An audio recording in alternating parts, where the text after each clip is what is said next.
Kita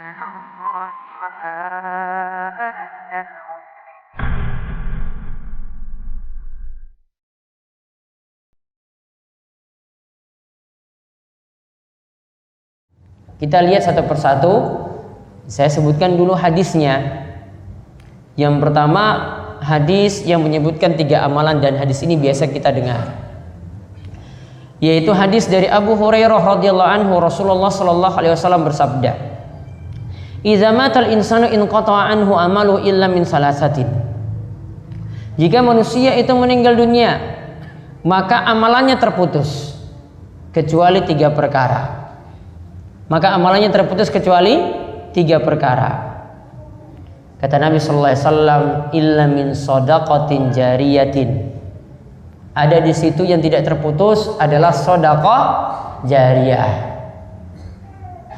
Au ilmin yuntafa'u bih, atau ilmu yang diambil manfaatnya. Au waladin salihin yad'ulahu, atau anak soleh yang punya sifat terus mendoakan kebaikan untuk orang tuanya.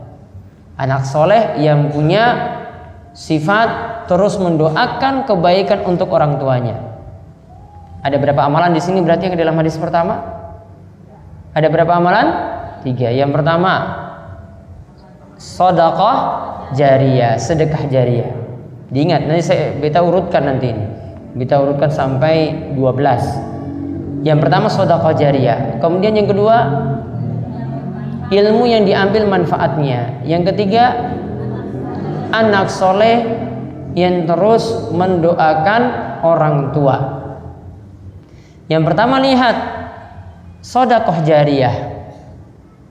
Sedekah jariyah di sini para ulama biasanya menyebut dengan istilah, ada yang langsung memberikan contoh, memberikan wakaf. Ada langsung yang memberikan contoh dengan memberikan wakaf. Wakaf itu artinya kita menyedekahkan sesuatu dan bendanya ini tetap ada terus dimanfaatkan, dan orang yang mewakafkan ini akan mendapatkan pahala terus.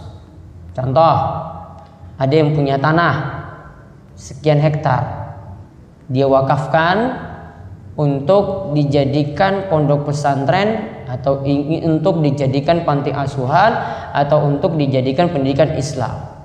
Selama tanah ini dimanfaatkan untuk bangunan tersebut, berarti jadi pahala yang terus mengalir. Wakaf ini bentuknya, bendanya harus awet.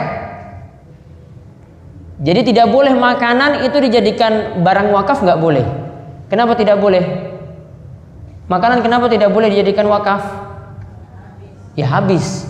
Sekali orang itu makan habis. Tidak bisa dijadikan wakaf. Jadi suatu benda yang nanti terus bisa dimanfaatkan untuk kurun waktu yang sangat-sangat lama. Seperti tanah tadi.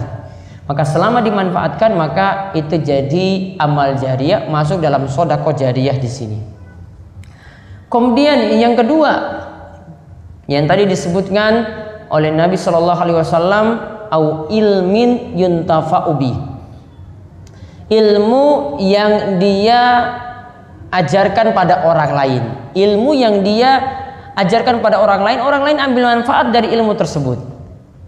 Kata para ulama, bisa jadi dia ceramah, bisa jadi dia memberikan kultum tausiah, bisa jadi dengan cara dia itu menulis. Bisa jadi bukan cara ngomong, bukan dengan berbicara, bukan berada di atas mimbar. Dakwahnya juga ilmu yang dia sebarkan dengan memberikan contoh yang baik berupa akhlak-akhlak yang santun, perilaku yang baik, yang orang lain itu akhirnya mencontohnya, maka itu juga jadi ilmu yang dimanfaatkan oleh orang lain. Bahkan Bapak Ibu sekalian, ilmu di sini itu sifatnya bisa sederhana saja. Saya yakin di sini Bapak Ibu ya rata-rata sudah bisa baca Al-Quran, dan pasti bisa juga mengajarkan Al-Quran tadi, mengajarkan huruf alif, ba, ta, sa sampai ya pada anak-anak yang sederhana saja. Ilmu ini dipakai terus, maka ini sudah jadi amal jariyah yang luar biasa. lewat taman-taman pembelajaran Al-Quran. Juga kalau ibu-ibu yang lebih dekat pada anak-anak mengajarkan satu surat saja, dan ini dibaca terus setiap waktu. Orang kalau baca ini, tidak membaca surat ini dalam ibadahnya, dalam sholatnya, maka tidak sah. Yaitu baca surat apa? Surat Al-Fatihah. Coba kalau ibunya sendiri itu yang ngajar pada anaknya, dan anaknya ini belajar Al-Fatihah itu dari ibunya sendiri, maka ibunya akan mendapatkan pahala terus yang tidak akan putus-putus. Jadi pahala yang terus mengalir. Padahal cuma mengajarkan apa di sini? Al-Fatihah. Dibaca terus loh setiap sholat. Tidak baca Al-Fatihah, kata Nabi SAW, la sholata liman lam yaqra' bi fatihatil kitab. Tidak ada sholat bagi orang yang tidak membaca Al-Fatihah. Namun nanti para ulama beda pendapat kalau sholat berjamaah, apakah makmum nanti membaca Al-Fatihah ataukah tidak. Sebagian ulama mengatakan cukup bacaan imam itu menjadi bacaan untuk makmumnya. Kemudian yang ketiga, awaladin soleh yad'ulahu, atau anak soleh yang terus mendoakan orang tuanya. Di sini dalam istilah bahasa Arab, waladin soleh di sini punya sifat. Anak soleh ini punya sifat terus mendoakan orang tuanya dalam kebaikan, terus mendoakan bapak dan ibunya dalam kebaikan. Dia doakan bapak ibunya, ya Allah ampunilah orang tuaku, ya Allah rahmatilah orang tuaku, ya Allah panjangkanlah umurnya, dan seterusnya. Anak-anak seperti ini yang mendoakan orang tuanya dengan baik. Padahal asalnya seluruh kaum muslimin mendoakan orang lain itu doanya manfaat. Walaupun orang yang didoakan ini sudah meninggal dunia, dia doakan tetap manfaat. Walaupun tidak punya hubungan keluarga apa-apa. Saya meninggal dunia, bapak ibu-ibu itu doakan saya, itu doanya manfaat. Namun di sini Nabi Shallallahu Alaihi Wasallam menyebutkan anak yang soleh.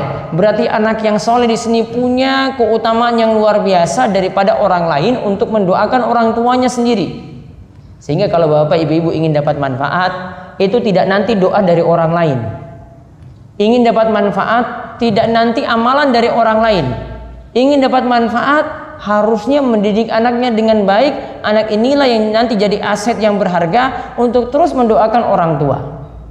Apalagi kalau anak ini dididik dengan baik, dididik di sekolah dengan sekolah yang baik, dididik dengan akhlak, kesantunan, ibadah yang baik, maka akan lebih sangat bermanfaat sekali bagi orang tuanya.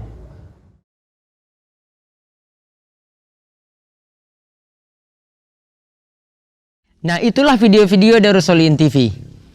Dukung Darus Sholihin dan jangan lupa subscribe videonya biar mendapatkan ingatan terus setiap hari.